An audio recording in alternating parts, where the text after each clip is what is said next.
నిజమే, మోయలేక బ్రతుకు భారం, మనుషులు మూర్చబోయిన వైనం.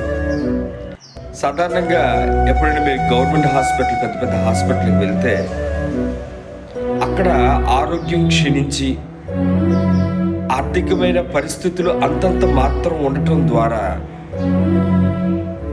కార్పొరేట్ హాస్పిటల్కి వెళ్ళలేక వారికున్న ఆ బాధను, ఆ నొప్పిని, వారి ఆక్రందనలు వింటుంటే నిజంగా చాలా బాధ అనిపిస్తుంది.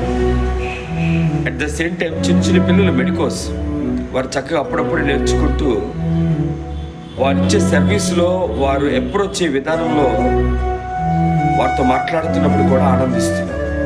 నిజంగా వారు గొప్ప భాగ్యాన్ని కలిగి ఉన్నారు. ఎందుకంటే అలాంటి ఆక్రందన కలిగిన వారికి సేవ చేయటం అనేది దేవుడిచ్చిన మహాభాగ్యం. అది దేవుడు వారిని దీవించునుగాక.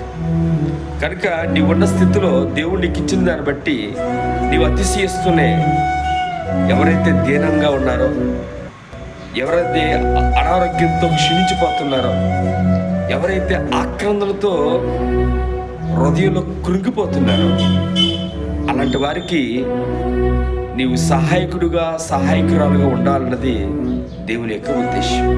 కనుక నీ చేతనైనంత మట్టుకు పక్కవారికి సహాయం చేయడానికి ఇష్టపడు. దేవుడు నిన్ను దీవించబోతా ఉన్నాడు.